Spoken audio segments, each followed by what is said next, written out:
अभी कुछ देर पहले की बात है। एक गली के नुक्कड़ पर दो बच्चे आपस में झगड़ा कर रहे थे। दोनों के हाथ में एक ही फटा पुराना जूस का डिब्बा था। एक दूसरे को धक्का देते हुए वो चीख रहे थे, ये मेरा है। नहीं, मैंने पहले लिया था। आसपास से गुजरने वाले लोग एक नजर उठाकर उन्हें देखते और फिर आगे बढ़ जाते। किसी के पास इतना वक्त नहीं था कि रुककर बच्चों को समझा सके। एक औरत पास से गुजरते हुए धीरे से बोली, पता नहीं इनके माँ बाप कहाँ मर गए हैं। और फिर अपने हाथ में मौजूद खाने का डिब्बा किसी और के दरवाजे पर रखकर वापस मुड़ गई।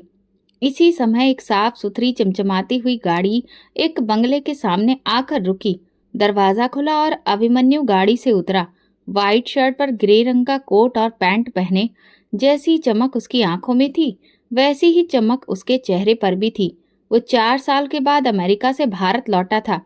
दिल में ढेर सारी खुशियां, कई सारे जज्बात और बेशुमार सवाल लिए हुए। दरवाजा खुला तो बच्चे दौड़ते हुए आए। पापा आ गए, पापा आ गए। अभिमन्यु ने दोनों को बाहों में भर लिया, बेटी को गोद में उठाया और उसके बालों में हाथ प्यार से फेरा। मोनिका दरवाजे पर खड़ी मुस्कुरा रही थी। आपका स्वागत है अभिमन्यु। आपके बिना ये घर बिल्कुल अधूरा लगता था। घर अंदर से जगमगा रहा था। हर कोने में स्वादिष्ट खाने की खुशबू महक रही थी और पूरा घर रोशनी से चमक रहा था। मिठाई की खुशबू भी चारों ओर हवा में फैली थी। साथ ही मेहमानों की चहल पहल भी जोरों पर थी, क्योंकि आज दिवाली का दिन था। अभिमन्यु ने चारों ओर नजर दौड़ाई। हॉल में डाइनिंग टेबल के आसपास कई समूहों में औरतें और मर्द बातें कर रहे थे। उन सबके बीच से उसकी नजर गुजर गई, लेकिन किसी चेहरे पर उसकी नजर ठहर ना सकी, क्योंकि वहां वो इंसान नहीं था जिसे वो बरसों से याद करता आ रहा था। अभिमन्यु ने मोनिका से धीरे से पूछा, मीरा नहीं आई क्या? मोनिका ने कंधे उचकाते हुए कहा, अरे नहीं, वो यहीं कहीं होगी, शायद अंदर बैठी होगी। इतने लोग हैं ना, मैं तो अब तक सबसे ठीक से मिल भी नहीं पाई हूँ। आप पहले सबसे मिल तो लीजिए। अभिमन्यु ने बात टाल दी, मगर उसके दिल में एक अजीब सी बेचैनी उभरी। वो सोचने लगा, क्या सच में मीरा यही है? 4 साल की दूरी के बाद भी आज वो मेरे सामने नहीं आई। क्या वो मुझसे नाराज है या फिर कोई और बात है? दिवाली की बधाइयों के बाद एक एक करके सब मेहमान घर से जाने लगे। अभिमन्यु ने इधर उधर फिर से मीरा को ढूंढा और मोनिका से पूछा, मुझे तो मीरा अभी तक कहीं दिखाई ही नहीं दी। मोनिका ने चेहरा मोड़कर कहा, पता नहीं, शायद आ नहीं सकी होगी। वैसे भी दिवाली का मौका है, इंसान अपने घर में ही व्यस्त रहता है। थक गई होगी, बाद में बात कर लेंगे। अभिमन्यु चुप हो गया, मगर उसके दिल की तड़प बढ़ गई। ये वही मीरा थी जिसने 4 साल पहले, जब अभिमन्यु अमेरिका जा रहा था, दरवाजे पर खड़े होकर कहा था, भाई मत जाओ, मैं अकेली हो जाऊंगी। वो बहुत रोई थी और अभिमन्यु के दिल में उसकी मासूम आंखों की तस्वीर बस गई थी। जब भी अभिमन्यु त्योहारों पर मोनिका को पैसे भेजता, वो खास तौर पर कहता, ये मीरा को भी दे देना। मोनिका कहती, हाँ दे दिए। बहुत खुश हुई थी, तुम्हें याद कर रही थी। उसकी आंखों में एक सुकून आ जाता। वो कई बार मोनिका से कहता कि तुम मेरी बहन से मेरी एक बार बात करवा दो, लेकिन कभी ऐसा मुमकिन नहीं हो पाया। कभी मोनिका के पास वक्त नहीं होता तो कभी मीरा मना कर देती। अभिमन्यु ने मोनिका से ये भी कहा था कि वो एक फोन खरीद कर मीरा को दे दे, लेकिन मोनिका ने बताया, ये बात मीरा के पति को बिल्कुल भी बर्दाश्त नहीं है।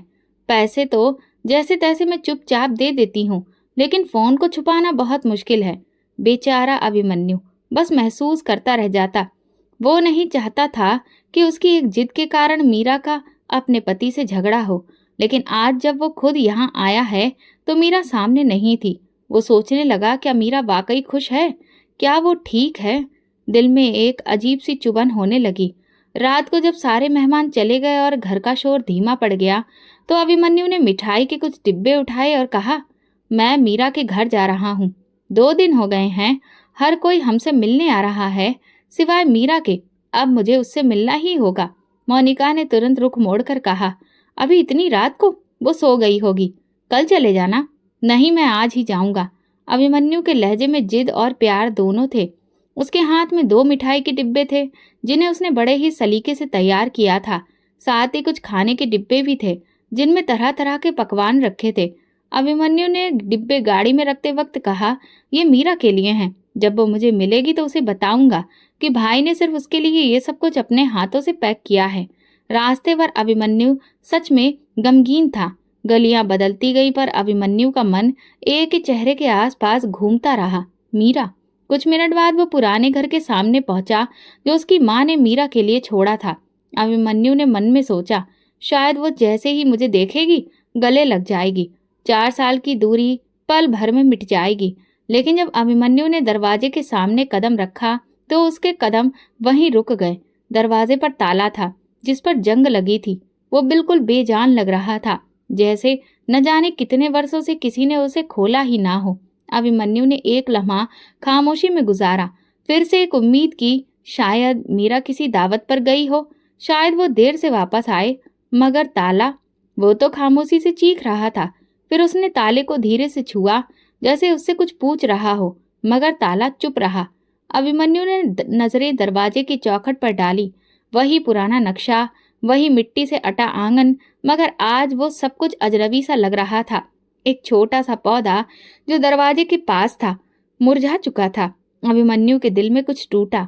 उसकी आंखें बंद हो गईं और वो लम्हा सामने आ गया जब वो अमेरिका जाने से पहले इसी दरवाजे से निकल रहा था। फिर उसने पीछे हटकर इधर उधर देखा। कोई नजर नहीं आया। गली सूनी पड़ी थी, जैसे घर के बंद होने के साथ साथ गली भी सूनी हो गई हो। दूर एक कुत्ता कूड़े के ढेर पर कुछ सूंघ रहा था और रात की हवा में पुरानी मिट्टी और उदासी की महक थी। वो दरवाजे के सामने सीढ़ी पर बैठ गया। उसने मोबाइल निकाला और मोनिका का फोन मिलाया। मोनिका, मीरा के घर ताला है। तुमने कहा था वो दूसरे शहर गई है। मोनिका ने नींद भरी आवाज में कहा। हाँ शायद, मुझे याद नहीं। कई दिनों से अभी मेरी उससे बात नहीं हो पाई है।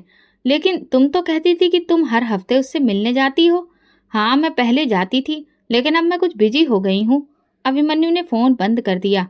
वो महसूस कर रहा था कि हर बात में कोई ना कोई झोल है, जैसे सच्चाई की परत के पीछे कुछ छुपा हुआ हो। वो अब वापस चल दिया। कदमों में बोझ था और दिल में अंदेशा। हर कदम के साथ मीरा की उदास आंखें उसके जहन में घूम रही थी। वो सोचने लगा, अगर मीरा खुश होती तो कम से कम दिवाली पर मुझसे मिलने जरूर आती। भाई के वापस आने की खुशी में तो एक बहन सब कुछ छोड़कर भागती है। फिर ये खामोशी क्यों, ये गैर मौजूदगी क्यों? घर पहुंचा तो मोनिका सोफे पर लेटी थी। अभिमन्यु ने वो सारे डिब्बे मेज पर रख दिए और धीरे से बोला, मोनिका, अगर तुम्हें मीरा की खबर हो तो मुझे सच बताओ, क्योंकि मुझे कुछ ठीक ही नहीं लग रहा। मोनिका ने बाल झटके। तुम्हें वहम हो रहा है अभिमन्यु। कल किसी से पता कर लेंगे हम लोग। तुम थक गए हो, आराम करो। अभिमन्यु ने सर हिलाया, लेकिन उसकी आंखों में नींद नहीं थी। उसने डिब्बों को दोबारा हाथ में लिया और फ्रिज में रख दिया। जब वो मिलेगी तो मैं उसे ये दूंगा। मगर दिल में एक ही सवाल गूंज रहा था, मीरा कहाँ है? रात के आखिरी पहर में जब सारा घर नींद की आगोश में था, अभिमन्यु खिड़की के पास खड़ा आसमान की तरफ देख रहा था। चांद खिड़की के बाहर झूमती हुई पेड़ों की टहनियों के बीच से दिख रहा था और ऐसा लग रहा था कि जैसे ये सारा नजारा उसे उसके अतीत की तरफ धकेल रहा हो। वो लम्हे जो कभी सपने लगते थे आज सवाल बन चुके थे। मोनिका, मैंने तुम्हें इतने पैसे भिजवाए हैं, तुमने मीरा को इसमें से पैसे दिए थे? हाँ अभिमन्यु, मैं खुद लेकर गई थी। वो बहुत खुश थी। बस यही बात अभिमन्यु ने 4 साल में कम से कम न जाने कितनी बार सुनी थी। हर बार एक नई उम्मीद के साथ वो निश्चिंत हो जाता था, ये सोचकर कि उसकी गैर मौजूदगी में उसकी पत्नी उसकी बहन का ख्याल रख रही है। अचानक अभिमन्यु ने ड्राइंग रूम की तरफ कदम बढ़ाए, जहां उसकी पुरानी फाइल्स, रसीदें और कागजात रखे थे। उसने वो पुराना फोल्डर निकाला जिस पर उसने मार्कर से लिखा था, money transfer Monica plus Meera. हर रसीद पर बस एक ही मकसद दर्ज था। मोनिका तो हर बार फोन करके कुछ न कुछ बताती थी।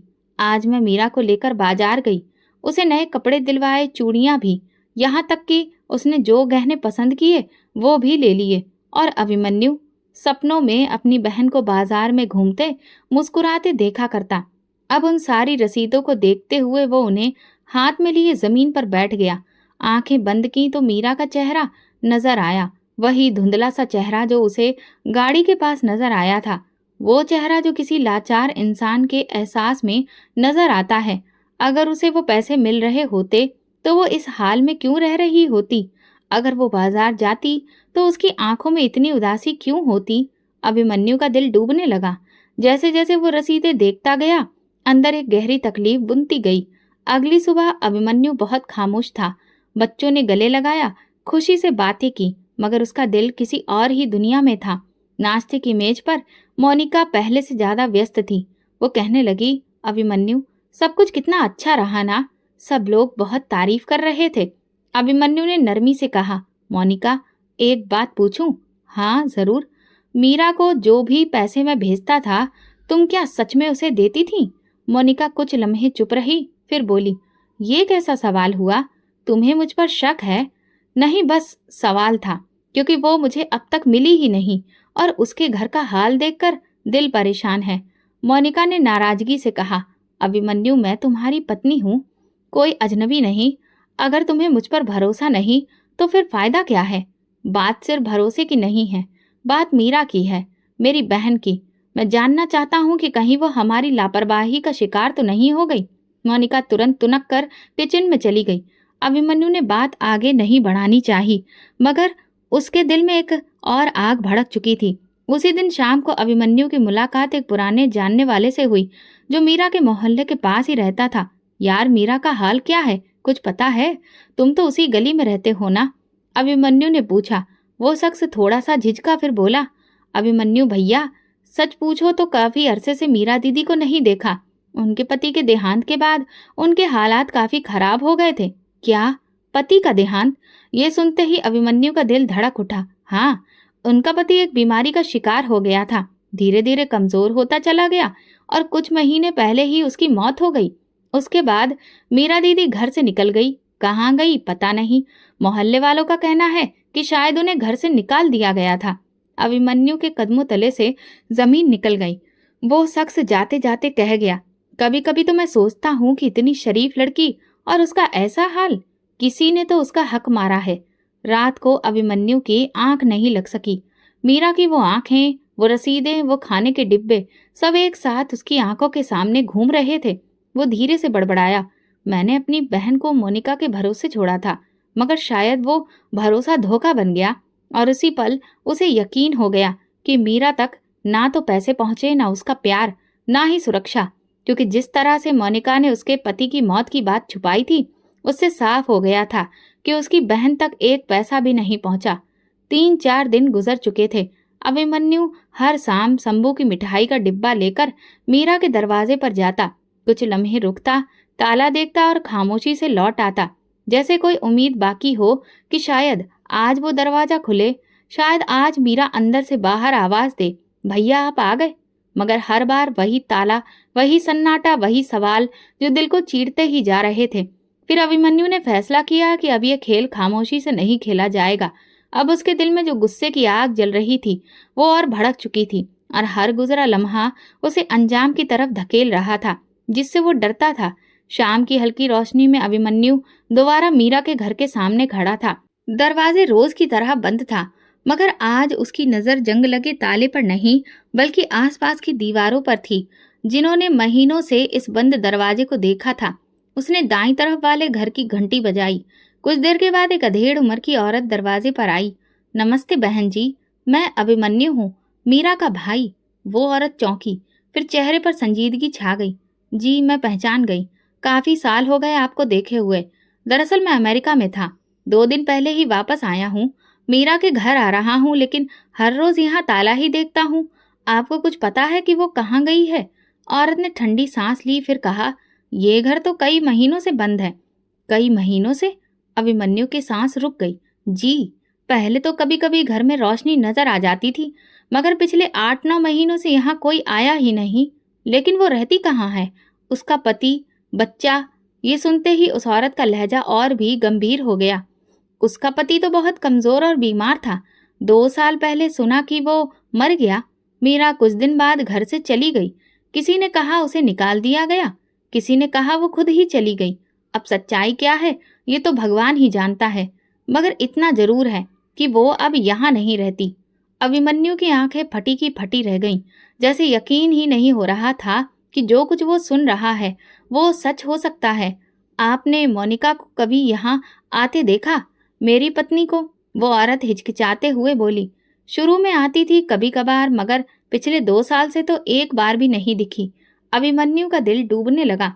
वो खामोशी से वापस लौटा, जैसे कोई हारा हुआ सिपाही मैदान से लौट रहा हो। घर पहुंचकर अभिमन्यु ने मोनिका को बुलाया।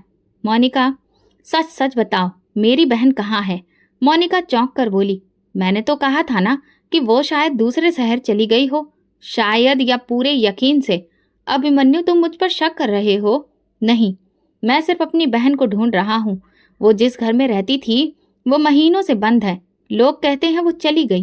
किसी ने कहा कि उसे निकाल दिया गया है, और तुम मुझसे कह रही हो कि वो शायद किसी और शहर चली गई और उसके पति की मौत हो गई।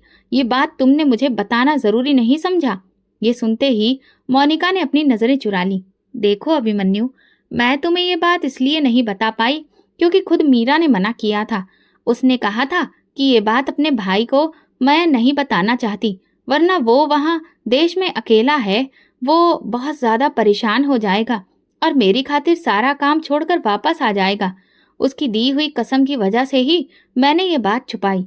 अभिमन्यु ने कहा, ठीक है, मैं तुम्हारी बात मान लेता हूँ, लेकिन इतने महीनों से मेरी बहन कहाँ है ये तो बताओ। मोनिका बोली, अभिमन्यु, तुम ये सब कुछ क्यों पूछ रहे हो? तुम्हें अपने घर पर ध्यान देना चाहिए। तुम्हारा खुद का भी तो घर बार है, बच्चे हैं। नहीं मोनिका, मुझे अपनी बहन पर भी ध्यान देना है, क्योंकि वो अब तक मुझे नहीं मिली है। जब 4 साल पहले मैं उसे यहाँ से भेज रहा था तो वो बस एक ही बात कह रही थी, भैया मत जाओ, और मैं चला गया। आज जब वापस आया हूँ तो ना वो है ना उसकी कोई खबर। मोनिका चुप हो गई। अभिमन्यु को लगा जैसे उसकी खामोशी एक लंबे समय से टूट ही नहीं रही है। देर रात तक अभिमन्यु कमरे में चुपचाप बैठा रहा। मोबाइल सामने रखा था, मगर मोनिका की तरफ से कोई सफाई नहीं आई। वो धीरे से बड़बड़ाया, मीरा, अगर तुमने मुझे कुछ नहीं कहा तो शायद तुम मुझसे नाराज हो, या शायद तुम मजबूर हो, या शायद तुम चीखना चाहती थी मगर तुम्हारे पास आवाज ही नहीं थी। अभिमन्यु की आंखों में नमी थी और दिल में एक डर कि कहीं वो आवाज हमेशा के लिए खामोश ना हो गई हो। सुबह का वक्त था। अभिमन्यु ने सारी रात जाग कर गुजारी थी। मोनिका नाश्ते की मेज पर व्यस्त थी। अचानक अभिमन्यु ने कहा, मुझे सब जानना है मोनिका, मीरा कहाँ है? पहले तो मोनिका के होठों पर मुस्कुराहट आई, फिर वो चेहरे पर मासूमियत सजाकर बोली, मैं तो पहले ही कह चुकी हूँ कि वो दूसरे शहर चली गई है। शायद तुम्हें यकीन नहीं अभिमन्यु, और मैं इतना यकीन से नहीं कह सकती क्योंकि मेरा उससे कोई खास मिलना जुलना नहीं हो पाया था। लेकिन तुमने तो कहा था कि तुम हर बार उसे पैसे देकर आती हो, तो तुम्हें तो सब पता होना चाहिए। मोनिका ने कहा, अभिमन्यु, तुम ये जांच पड़ताल क्यों कर रहे हो? मैं तुम्हारी पत्नी हूँ, कोई मुजरिम नहीं। तो फिर मुजरिम जैसा बर्ताव क्यों कर रही हो? अभिमन्यु की आवाज पहली बार तेज हुई। मैं 4 दिन से मीरा को ढूंढ रहा हूँ और तुम बस एक ही बात दोहरा रही हो कि शायद वो दूसरे शहर गई हो। तुम्हें मालूम है वो कहाँ है या नहीं? सब बताओ। मोनिका की आंखों में एक लम्हे को हिचकिचाहट सी झलकने लगी। फिर वो बोली, मैंने जो कहा वही सच है। तुम्हें मेरी हर बात पर शक क्यों हो रहा है? क्योंकि तुम्हारी हर बात में डर है, और अब मैं ये झूठ और नहीं सुनना चाहता। मोनिका तुरंत बोली, अच्छा, तो अब तुम मुझे झूठा कहोगे? तुम्हें अगर अपनी बहन से इतना ही प्यार था तो 4 साल पहले उसे छोड़कर क्यों गए थे?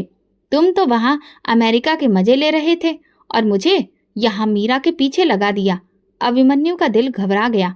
मैं अमेरिका में था, मगर हर महीने उसके लिए पैसे भेजता था, खर्चे के लिए रकम देता था, सिर्फ इसलिए कि वो इज्जत से जिंदगी जी सके। और तुमने हर बार कहा कि तुमने जाकर उसे पैसे दिए हैं। क्या वो सच था? मोनिका ने मुंह फेर लिया। मुझे याद नहीं कौन सी रकम। तुम हर बात का हिसाब क्यों मांग रहे हो? अभिमन्यु ने खामोशी से उसे देखा, फिर नरमी से बोला, अगर तुमने मेरे भरोसे को तोड़ा है मोनिका, तो मैं फिर भी तुम्हें माफ कर दूंगा, मगर मुझे मेरी बहन चाहिए। वो कहाँ है? बस इतना बता दो। मोनिका कुछ पल चुप रही, फिर कहा, मैंने उसे आखिरी बार कुछ महीने पहले देखा था। वो बीमार लग रही थी। कहाँ पर? अभिमन्यु का दिल तेजी से धड़कने लगा। मोनिका नजर चुराते हुए बोली, बाजार में पुराने कपड़ों की दुकान के पास। शायद वो कुछ लेने आई थी, और तुमने मुझे ये बात क्यों नहीं बताई? मैंने सोचा बताकर क्या होगा, तुम दूर थे और वो कुछ कहने के काबिल भी नहीं लग रही थी। यानी कि तुमने खामोशी ओढ़ ली और मैं सोचता रहा कि मेरी बहन सुकून से जिंदगी बिता रही है। तुमने कभी नहीं बताया कि उसका पति मर गया, कि वो अकेली हो गई। क्यों मोनिका? देखो, मैंने वही किया जो मुझे सही लगा। अभिमन्यु ने सिर झुका लिया। तुमने मेरे भरोसे को तोड़ा है मोनिका, और शायद मेरी बहन की जिंदगी भी। घर के कोने में रखा पंखा घूम रहा था। हवा का शोर कमरे में फैल रहा था, लेकिन अभिमन्यु के कानों में सिर्फ एक आवाज गूंज रही थी, भैया मत जाओ।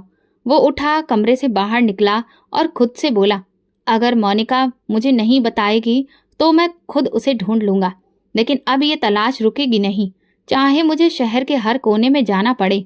अभिमन्यु को पूरा यकीन हो चुका था कि कुछ छुपाया जा रहा है, वो सच जो अब ज्यादा देर छुपा नहीं रहेगा। सुबह के वक्त सूरज की किरणें खिड़की से छनकर अभिमन्यु के चेहरे पर पड़ रही थी। अभिमन्यु को अचानक एक आवाज ने चौंका दिया। वो एक घंटी की आवाज थी। तभी उसकी नजरों के सामने एक मंजर तैरने लगा। 4 साल पहले की बात थी। अमेरिका में रात के 2 बजे का वक्त था। थकान से चूर होकर अभिमन्यु लैपटॉप बंद करने ही वाला था कि मोनिका का व्हाट्सएप कॉल आ गया। अभिमन्यु, एक अच्छी खबर है, मीरा के लिए एक अच्छा रिश्ता आया है। लड़का शरीफ है, कामकाज करता है, लेकिन थोड़ा कमजोर है। अभिमन्यु ने नींद भरी आवाज में पूछा था, तुमने मीरा से बात की है? मोनिका ने जल्दी से कहा, हाँ, उसने भी हाँ कर दी है। अच्छे रिश्ते बार बार नहीं आते। मैं बात तय कर दी है। तुम तो वैसे भी नहीं आ सकते। अभी तो गए हुए 2 महीने ही तो हुए हैं। इतनी जल्दी तुम्हारी वापसी मुमकिन ही नहीं है। अभिमन्यु ने एक पल को खामोशी ओढ़ ली थी, फिर धीरे से कहा, ठीक है, तुम्हें जैसा ठीक लगे। कॉल बंद होने के बाद अभिमन्यु कई मिनट तक लैपटॉप के सामने बैठा रहा। दिल में अजीब सी बेचैनी थी, लेकिन वो खुद को तसल्ली देता रहा कि मोनिका समझदार है, वो मीरा का भला ही चाहेगी। कुछ दिनों के बाद मोनिका ने मीरा की शादी की तस्वीर व्हाट्सएप पर भेज दी। अभिमन्यु ने तस्वीर खोली और दिल जैसे अंदर से कुछ खो बैठा। मीरा लाल रंग के सुर्ख जोड़े में बैठी थी, लेकिन उसकी आंखों में वो चमक नहीं थी जो दुल्हन की आंखों में होती है। होठों पर मुस्कान जैसे जबरदस्ती थोप दी गई हो, और चेहरे पर उदासी का हल्का सा साया था, जैसे कोई अंदर से रो रहा हो। अभिमन्यु ने तस्वीर को बार बार देखा था, जूम करके आंखों, माथे, हाथों पर नजर डाली, और हर बार दिल में एक सवाल उठता, क्या ये वही मीरा है जो बचपन में हंसती खेलती रहती थी, जो बात बात पर उछल पड़ती थी, वही जिसने आखिरी बार दरवाजे पर रोकर कहा था, भैया मत जाओ। उस वक्त अभिमन्यु ने दिल पर पत्थर रखकर खुद को समझाया, शायद कैमरे का एंगल ठीक नहीं है, या शायद वो थक गई होगी। लेकिन अब जब सच्चाई की परतें एक एक करके उतर रही थी, तब वही तस्वीर खंजर की तरह दिल में चुभ रही थी। अभिमन्यु ने अलमारी खोली और वो फाइल निकाली जिसमें उसने मीरा की शादी की तस्वीर सुरक्षित रखी थी। तस्वीर खोलते ही वही मंजर आगे उसकी आंखों के सामने आ गया। मीरा का झुका चेहरा, बुझी आंखें और एक अजीब सा खौफ। उसने तस्वीरों को ध्यान से देखा। पीछे कुछ और औरतें भी थीं, मोनिका के रिश्तेदार, कुछ अजनबी चेहरे, मगर मीरा के आसपास कोई ऐसा चेहरा नहीं था जिसमें किसी माँ का साया, किसी बाप के जैसा सहारा दिख रहा हो। बस तन्हाई और खामोशी थी। अभिमन्यु ने एक तस्वीर को उंगलियों से सहलाया। मैं क्यों नहीं आया? मैं क्यों नहीं रोक पाया ये सब? वो जानता था उस वक्त अमेरिका से वापसी मुमकिन नहीं थी। नौकरी का दबाव था, और फिर घर की तंगी की मजबूरी, वक्त की कमी, सब कुछ था, मगर अब वो सब बेकार लग रहा था। मैंने अपनी बहन को अकेला छोड़ दिया, और शायद मेरी गैर मौजूदगी ही उसके नसीब में अंधेरा लिख गई। अचानक अभिमन्यु के मन में एक और बात आई। शादी के बाद उसने मीरा से एक बार भी बात नहीं कर पाई थी। हर बार जब भी उसने मोनिका से फोन पर मीरा से बात करवाने की जिद की, तो उसने यही जवाब दिया कि उसकी नई नई शादी हुई है, वो काफी व्यस्त है, बाद में बात करवाऊंगी। वो तरह तरह के बहाने बनाती। कभी कहती कि उसका पति काफी सख्त मिजाज का है, क्यों हमारी वजह से उन दोनों के बीच में झगड़ा करवाना चाहते हो। और जब मैंने नया फोन मीरा को दिलाने की बात की थी, तब भी मोनिका ने मुझे यही बात बोली थी। अभिमन्यु ने अपना सर पकड़ लिया। मैं इतना अंधा कैसे हो सकता हूँ? साफ साफ इशारा मिल रहा था, लेकिन मैं हर बार मोनिका पर यकीन कर बैठा। इस पल अभिमन्यु का दिल उसे गवाही दे चुका था। मीरा की शादी मोनिका के हाथों जबरदस्ती हुई थी, और शायद उसने किसी से मीरा की मर्जी भी नहीं पूछी थी। रिश्ता अच्छा नहीं था, बल्कि आसान था मोनिका के लिए, अपनी जिम्मेदारी से जान छुड़ाने के लिए। अब अभिमन्यु का शक पूरे यकीन में बदल चुका था। वो खुद से बड़बड़ाया, मीरा ने मेरी गैर मौजूदगी में मुझसे मदद मांगनी चाहिए होगी, मगर उसकी आवाज तो मुझ तक पहुंच ही नहीं सकी और मोनिका ने वो आवाज दबा दी। अभिमन्यु ने तस्वीरें बंद की, फाइल वापस रखी, मगर दिल में एक खालीपन लेकर बोला, मैं चुप नहीं रहूंगा। मीरा को ढूंढ कर रहूंगा और उसके लिए सब कुछ वापस लाऊंगा जो मैंने इस तरह से जाने दिया था। उस रात अभिमन्यु ने पहली बार भगवान से प्रार्थना की, मेरी बहन मुझे वापस कर दो, मुझे वो हिम्मत दो कि मैं उसके लिए लड़ सकूं, उसका हक, उसकी इज्जत, उसकी जिंदगी वापस ला सकूं। एक शाम वो मंदिर पहुंचा।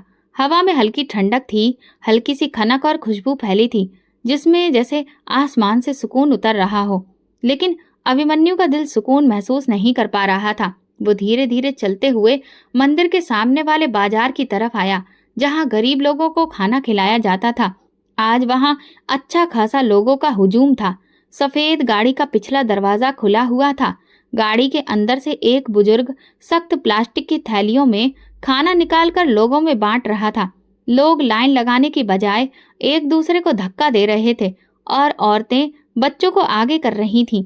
कुछ लोग हाथ फैलाकर कह रहे थे, मेरे 3 बच्चे हैं, 2 दे दो, कल नहीं मिला था, आज तो दे दो।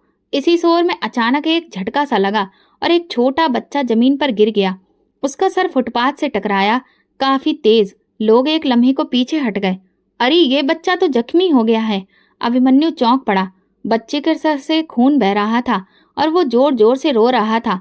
माँ, माँ। एक दुबली पतली गंदी सी साड़ी पहने औरत झुग्गियों की तरफ से दौड़ती हुई आई। उसने बच्चे को गोद में उठाया और अपने पल्लू से उसका खून साफ किया और प्यार से बोली, मेरे बेटे रो मत, बस तुम्हें थोड़ी सी ही चोट लगी है। अभिमन्यु ने उस औरत का चेहरा देखा और उसके कदमों तले से जमीन निकल गई। वो चेहरा, वो आंखें, वो आवाज, वो मीरा थी। वक्त जैसे थम गया। अभिमन्यु का दिल जोर से धड़का। उसे अपने कानों पर यकीन नहीं आया। वो तेज कदमों से आगे बढ़ा। मीरा, मैं अभिमन्यु, तुम्हारा भाई। मीरा ने चौंक कर नजरें उठाई। आंखों में हैरत, खौफ और कुछ पहचान के आसार दिखे। वो तेजी से बच्चे को संभालती हुई पलटी और झुग्गियों की तरफ दौड़ने लगी। मीरा, ठहरो, मैं हूं तुम्हारा भाई। मगर मीरा जैसे अंधेरे में खो गई। वो एक लम्हे के लिए रुकी नहीं, यहाँ तक कि मुड़कर भी नहीं देखा। अभिमन्यु उसके पीछे दौड़ा, लेकिन वो भीड़, अंधेरी गलियां और झोपड़ियों में वो कहीं खो गई। वो एक झुग्गी के पास आकर रुक गया।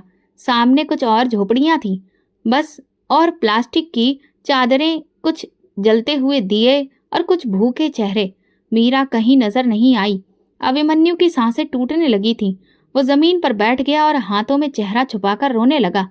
हे भगवान, मेरी बहन इस हालत में, ऐसी गंदी झुग्गी में भीख मांगने के लिए धक्के खा रही है और मैं 4 साल से समझता रहा कि वो खुश है। वो धीरे धीरे उठा, कपड़े झाड़े और वापसी के लिए कदम उठाए। हर कदम के साथ दिल की धड़कन तेज हो रही थी। मोनिका, ये तूने किया है। तूने मेरी गैर मौजूदगी में ऐसा फायदा उठाया कि मेरी बहन को जमीन से भी नीचे गिरा दिया। अब अभिमन्यु के अंदर आग भड़क चुकी थी। अब वो सवाल नहीं करेगा, अब वो सच निकालेगा, चाहे किसी भी कीमत पर। घर वापस आते ही दरवाजा खोलकर वो अंदर दाखिल हुआ। मोनिका सोफे पर आराम से बैठी मोबाइल में व्यस्त थी।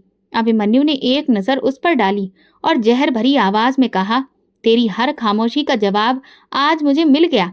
मैं मीरा से मिल चुका हूँ और अब सच भी जानकर रहूंगा। मोनिका का रंग सफेद पड़ गया। अभिमन्यु के चेहरे पर अब कोई भाव नहीं थे, सिर्फ गुस्सा था। रात का समय था, लेकिन अभिमन्यु के दिल का अंधेरा रोशनी मांग रहा था। उसकी आंखों में वो मंजर चिपक कर रह गया था। मीरा का मिट्टी से सना हुआ चेहरा, घबराई हुई आंखें और वो बच्चा जिसके सिर से खून बह रहा था। वो सारी रात करवटें बदलता रहा। न नींद आई, न दिल को सुकून मिला। सुबह तड़के ही वो बिस्तर से उठा और भगवान के आगे प्रार्थना की, हे भगवान, अगर मैं कसूरवार हूं तो मुझे भी माफ मत करना, लेकिन अब मैं अपनी बहन के लिए लड़ूंगा। जहां मेरी खामोशी और मोनिका के सख्त रवैये ने जहां उसे धकेल दिया। मोनिका अब भी सोफे पर बैठी थी। उसकी आंखों में नींद की जगह अफसोस भरा पड़ा था। वो अभिमन्यु की खामोश नजरों को बर्दाश्त नहीं कर पा रही थी। क्या चाहते हो मुझसे? क्या आप सच निकलवा कर ही दम लोगे? मोनिका ने कहा। अभिमन्यु ने गहरी आवाज में कहा, बस अब और एक भी झूठ नहीं सुनना है मुझे। आज, अभी और पूरा सच बताओ।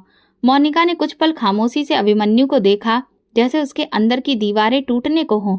उसने नजर झुकाकर कहना शुरू किया, जब तुम अमेरिका चले गए थे तो मीरा बहुत अकेली हो गई थी। मैंने कोशिश की कि शुरू में उसे साथ रखूं और मैं उसका ख्याल भी रखती रही, मगर फिर हर रात बदलने लगी। मेरे कुछ रिश्तेदार आने लगे। मैंने कई बार महसूस किया कि लोग बातें करते हैं कि कुंवारी लड़की भाई के घर में रहती है बिना किसी मर्द के साए के। तो तुम्हें लोगों की बातों की परवाह थी, मतलब मेरी बहन की इज्जत की नहीं। अभिमन्यु ने बीच में ही बात काट दी। मोनिका ने नजर उठाए बिना बोलना जारी रखा। फिर तभी एक रिश्ता आ गया। लड़का गरीब था लेकिन मेहनती था, रिक्शा चलाता था। उसके माँ बाप मर चुके थे। मैंने सोचा चलो किसी के घर की ही हो जाएगी, अपनी जिंदगी की हो जाएगी। तुमसे पूछने का वक्त नहीं था। वक्त नहीं था, या तुम्हें लगता था कि मैं इनकार कर दूंगा? अभिमन्यु की आवाज में नफरत थी। मोनिका ने आंखें बंद कर ली, जैसे खुद को गहरे पानी में डुबो रही हो। मीरा ने रोकर कहा था कि वो शादी नहीं करना चाहती। उसने मना किया था, मगर मैंने कहा कि ये तुम्हारे लिए बहुत बेहतर है। तुम्हारा भाई बाहर है, वो कुछ नहीं कर सकता, और फिर मैंने जबरदस्ती शादी करवा दी।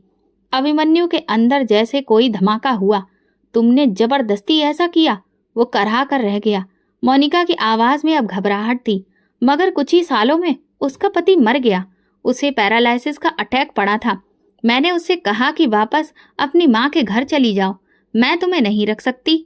यहाँ मेरे भी बच्चे हैं, मेहमान आते हैं, और एक विधवा, वो भी गम में डूबी हुई। ये मेरी मुसीबत नहीं है। तो तुमने उसे निकाल दिया? अभिमन्यु ने चिल्लाकर कहा। जो तुम्हारे साय में थी उसे तुमने ठोकर मार दी। मोनिका रोने लगी। मुझे समझ ही नहीं आया मैं क्या करती। मैंने जो किया अपनी सहूलियत के लिए किया। अभिमन्यु का चेहरा गुस्से और नफरत से लाल हो चुका था। तुमने उसे एक गरीब फकीर के साथ बांध दिया। फिर जब वो मर गया तो तुमने उसे निकाल दिया और मुझसे कहा कि वो दूसरे शहर चली गई। तुमने मेरे भरोसे को, मेरे रिश्ते को, सब कुछ तार तार कर दिया। अभिमन्यु ने दीवार पर मुक्का मारा। उस बच्ची ने तो कुछ भी नहीं मांगा था। उसे सिर्फ प्यार और अपनापन चाहिए था। तुमने उसे रोड पर खड़ा करके मजबूर कर दिया। मोनिका चुप थी, बस रोती रही, और अभिमन्यु टूटता रहा। कुछ पल खामोशी में गुजरे, फिर उसने धीरे धीरे कहा, मैंने उसे लंगर की लाइन में खड़े देखा था, एक बच्चे के साथ, जो कि मिट्टी में सना हुआ था। उसकी आंखों में खौफ था। ये वो मीरा नहीं थी जो तुम्हारे साथ रहती थी। ये वो मीरा थी जिसे तुमने बेसहारा और विधवा बना दिया। मोनिका ने अपनी आंखें पोंछी और धीरे से कहा, अभिमन्यु, मैं शर्मिंदा हूँ। चुप हो जाओ। तुम्हारी शर्मिंदगी से उसका पेट नहीं भरेगा। उसका बच्चा स्कूल नहीं जा सका और उसकी आंखों से वो खौफ नहीं निकलेगा। तुमने जो किया उसका हिसाब किताब तुम्हें देना पड़ेगा, इस दुनिया में भी और जब दुनिया से जाओगी तब भी। अभिमन्यु उठकर अपने कमरे की ओर चला गया।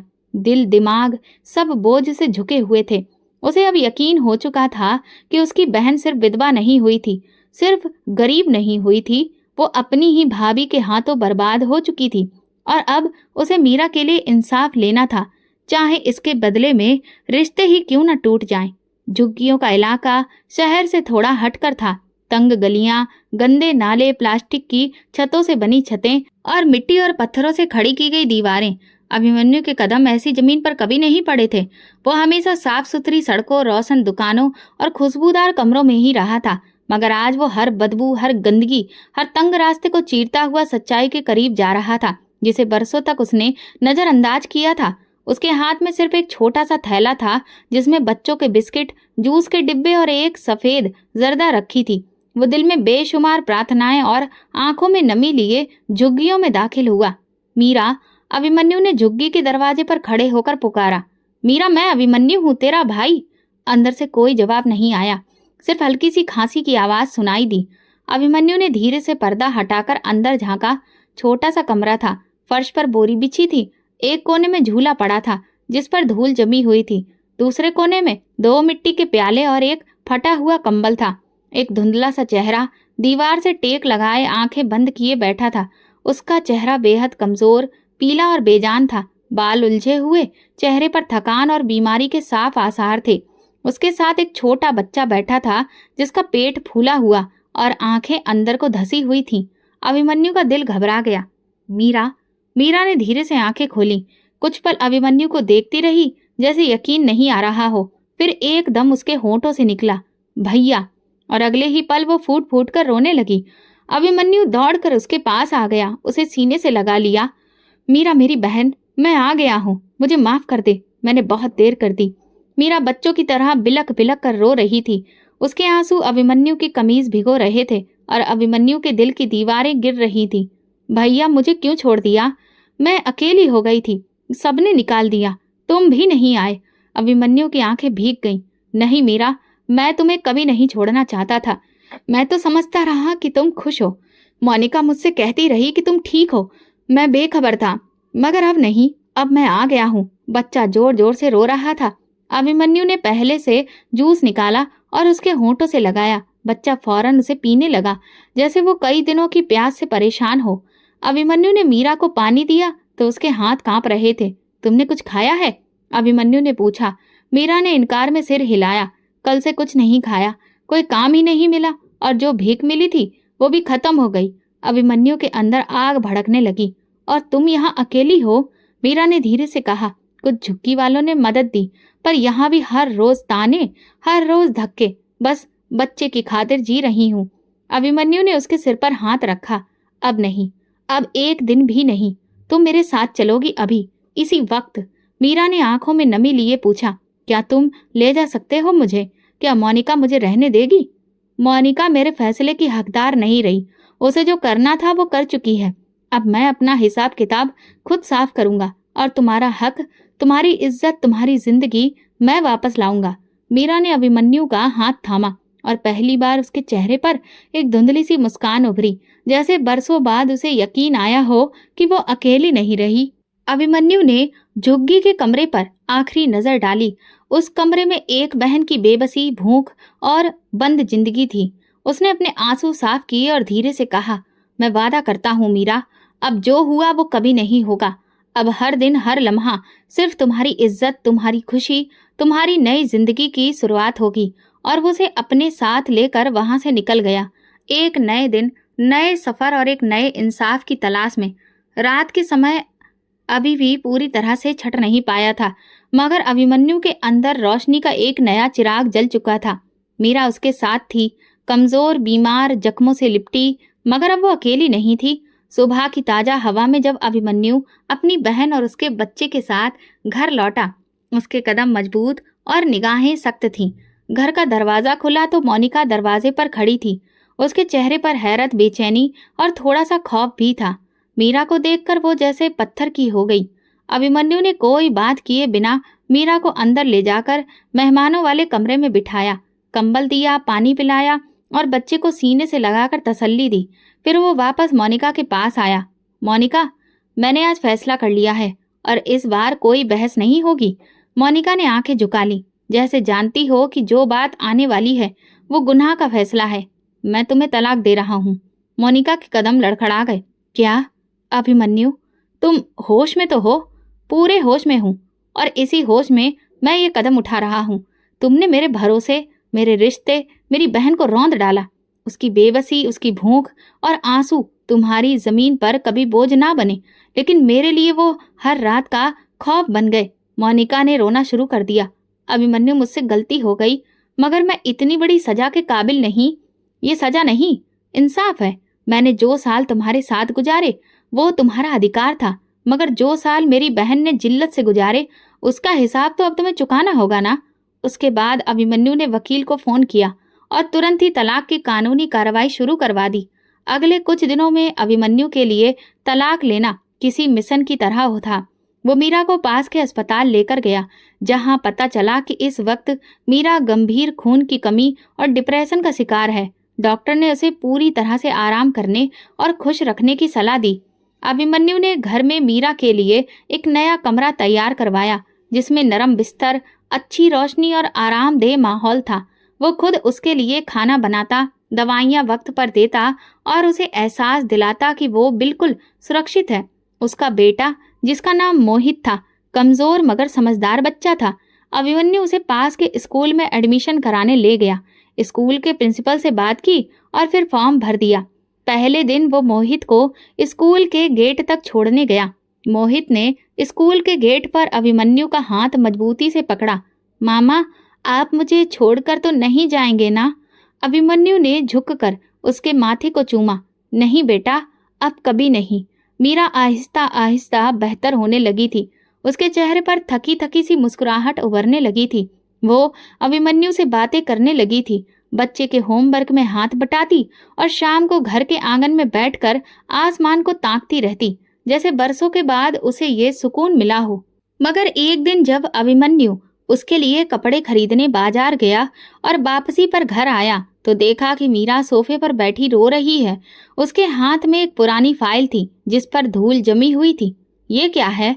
अभिमन्यु ने पूछा। मीरा ने आंसू पोंछे और कहा, भैया, ये माँ की जायदाद की फाइल है जो मेरे नाम पर थी।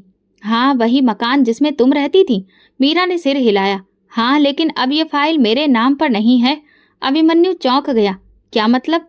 जब मेरा पति मर गया और तुम अमेरिका में थे तो एक दिन मोनिका आई। उसने कहा कि मकान की देखभाल बहुत मुश्किल है। कुछ कागजों पर दस्तखत करवा लिए मुझसे। मैंने पढ़ा नहीं, बस साइन कर दिए। अभिमन्यु ने फाइल हाथ में ली। रजिस्ट्री पेपर्स पर साफ साफ लिखा था कि ये मकान मोनिका के नाम पर हो चुका था, जो कि पूरी तरह से फर्जी था। अभिमन्यु का दिमाग घूम गया। उसने तुम्हारा मकान भी अपने नाम करवा लिया?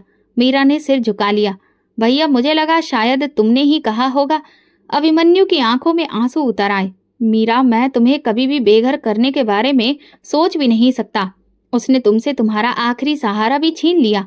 अभिमन्यु को एहसास हुआ कि मोनिका ने सिर्फ मीरा की जिंदगी नहीं चुराई, बल्कि उसका अधिकार और उसके एक अच्छे भविष्य को भी हड़प लिया था। अब ये लड़ाई सिर्फ बहन के भले के लिए नहीं थी, बल्कि उसके अधिकार, उसकी जमीन और उसके वजूद की थी। अभिमन्यु ने मीरा का हाथ थामा। अब जो कुछ तुमसे छीना गया वो सब तुम्हें वापस मिलेगा, मैं वादा करता हूँ। मीरा ने आंखें बंद की और बरसों बाद एक संपूर्ण मुस्कुराहट उसके चेहरे पर उभरी। उसे यकीन था कि उसका भाई अब कभी उसे अकेला नहीं छोड़ेगा।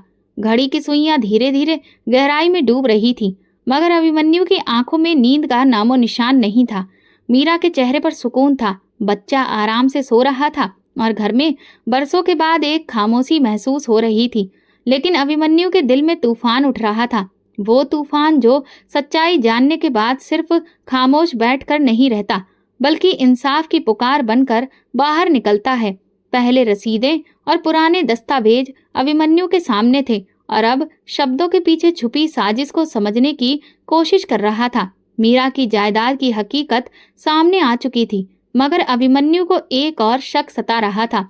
मीरा का जेवर, जो उसकी माँ की यादगार था और जिसे अभिमन्यु ने खास तौर पर मीरा के लिए बनवाया था, वो कहाँ गया? मीरा, एक बात बताओ, वो जेवर जो माँ ने तुम्हें दिए थे और कुछ जो मैंने भी भेजे थे, वो कहाँ है? मीरा ने थोड़ी देर सोचा, फिर धीमी आवाज में बोली, भैया, शादी के वक्त सारा जेवर मोनिका के पास था। उसने कहा था कि वो संभाल कर रखेगी। मैं कभी दोबारा वापस नहीं मांग सकी। फिर जब मेरा पति मर गया और मैं तुम्हारे घर से भी निकल गई तो वो जेवर भी कभी वापस नहीं मिला। अभिमन्यु की मुट्ठी भिज गई और एक और सच्चाई उसके सामने खड़ी थी। जल्दी ही आंखों में सुलगते सवालों के साथ अगले दिन अभिमन्यु ने तमाम रसीदें, तस्वीरें इकट्ठा की जो जेवर की गवाही दे रहे थे। सोने की रसीदें, सारे रिकॉर्ड, व्हाट्सएप की तस्वीरें जिसमें मोनिका ने खुद जेवर पहनकर मीरा के लिए सुरक्षित लिखा हुआ था। सब कुछ उसने सारी बातें वकील के सामने खुलकर बताई और कानूनी कार्रवाई की शुरुआत की। कुछ दिनों के बाद जब मोनिका को कानूनी नोटिस मिला तो वो घबराकर अभिमन्यु से मिलने आई। तुम इतना नीचे गिर जाओगे? मुझे कोर्ट में घसीट लोगे? अभिमन्यु का जवाब ठंडा और सीधा था। नीचे वो गिरता है जो बहन का अधिकार खा लेता है। मैं तो उसे हक दिलाने जा रहा हूँ। मीरा अब तुम्हारे साथ नहीं, इज्जत से रह रही है। तुम क्या चाहते हो? मैं चाहता हूँ कि जो उसे छीना गया है वो अब उसे वापस मिले। अब ना तुम्हारी असलियत वापस मिल सकती है तुम्हें, और ना जो तुम्हारा हमसे रिश्ता था। लेकिन हाँ, जायदाद और जेवर जरूर उसे वापस मिलेंगे। कानूनी कार्रवाई तेजी से पूरी हो रही थी। अभिमन्यु के वकील ने सारे सबूत अदालत में पेश किए। मोनिका ने पहले इनकार किया, फिर चुप्पी ओढ़ ली। आखिरकार अदालत ने अपना फैसला सुनाया। जायदाद और जेवर वापस असली मालकिन मीरा को सौंपे जाए। गलत बयानबाजी और धोखाधड़ी के तहत सारे दस्तावेज अमान्य घोषित किए गए। लिहाजा मोनिका की अब कोई कानूनी हैसियत नहीं बची थी। फैसला हक में आते ही अभिमन्यु सीधा मीरा के पास गया और उसके हाथ में फाइल रखते हुए बोला, ये तुम्हारा अधिकार है मीरा, अब वापस तुम्हारे हाथ में है। मीरा की आंखों में आंसू झलक पड़े। मुझे कुछ नहीं चाहिए भैया, बस तुम्हारा साथ चाहिए, और वो तो तुम दे ही चुके हो। अभिमन्यु ने उसके सिर पर हाथ रखा। लेकिन मैं जानता हूँ, हक देना सिर्फ मोहब्बत नहीं, इंसाफ भी होता है। कुछ दिन बाद अभिमन्यु ने मोहल्ले के पार्क में एक छोटी सी मीटिंग रखी। उसके परिवार के लोग, मोहल्ले वाले, सारी औरतें वहां मौजूद थीं। मीरा भी वहीं थी और सब कुछ सुन रही थी। अभिमन्यु खड़ा हुआ, हाथ में वो फाइल और दिल में एक गंभीर सवाल लिए। मैं आज यहाँ पर इंसाफ का ऐलान करने नहीं आया, बल्कि एक सवाल पूछने आया हूँ। औरत की सबसे बड़ी दुश्मन औरत ही क्यों बनती है? क्या बहन का रिश्ता इतना सस्ता है कि किसी भी जिद या जलन की भेंट चढ़ जाए? क्या एक पत्नी का फर्ज सिर्फ पति की खिदमत करना है, या उसकी गैर मौजूदगी में उसके घर और घरवालों का ख्याल रखना भी उसका धर्म नहीं बनता? सब लोग चुप थे, नजरें झुकाए बैठे थे। मेरी बहन को जमीन पर गिरा दिया गया, झुग्गियों में सोने पर मजबूर किया गया, भीख मांगने की लाइन में खड़ा किया गया, और मैं सोचता रहा कि वो खुश है। क्यों? क्योंकि मेरी पत्नी मुझे ये यकीन दिलाती रही कि सब कुछ ठीक है, मगर सच्चाई ये थी कि उसने मेरी बहन से उसका जेवर, उसका मकान, उसका बचपन, उसका अधिकार, सब कुछ छीन लिया था। अभिमन्यु की आवाज और ऊंची हुई। हम मर्द गलतियां करते हैं, मान लेते हैं और अक्सर माफी भी मांगते हैं, मगर जब औरत दूसरी औरत पर जुल्म करे तो फिर उसका कोई जवाबदेह नहीं होता। क्यों? उसने लम्हे भर को रुक कर सबकी तरफ देखा और फिर धीरे से कहा, मैंने अपनी बहन को पाया है, उसे उसका हक वापस दिया, मगर ना जाने कितनी ही हजारों ऐसी मीरा आज भी धोखे, तानों और नफरतों की भेंट चढ़ रही हैं, सिर्फ इसलिए कि उनकी अपनी ही बहन, भाभी या सास उनकी सबसे बड़ी दुश्मन बन जाती है। दोस्तों, आज अगर आपके घर में भी कोई मीरा है तो उसके लिए वक्त निकालिए। शायद वो खामोश हो मगर टूटी हुई हो, और अगर आप एक औरत हैं तो किसी दूसरी औरत का हाथ पकड़िए, ना कि उसे धक्का दीजिए, क्योंकि औरत का हाथ थाम कर जो रिश्ता बनता है वही असली इंसानियत है। सब लोग खामोशी से उसकी बात सुनते रहे। मीरा की आंखें आंसुओं से भर चुकी थीं, मगर अब वो आंसू दुख के नहीं, खुददारी के थे। भले ही एक कहानी खत्म हो गई थी, मगर एक नई जिंदगी अभी भी शुरू हो रही थी। तो दोस्तों, अगर आपको हमारी ये कहानी पसंद आई हो तो कमेंट करके जरूर बताइएगा। वीडियो को लाइक करिए और ज़्यादा से ज़्यादा शेयर करिए। अगर आप चैनल पर नए हैं तो सब्सक्राइब जरूर करें और नोटिफिकेशन बेल दबाएं ताकि अगली अपडेट सबसे पहले आपको मिले। धन्यवाद।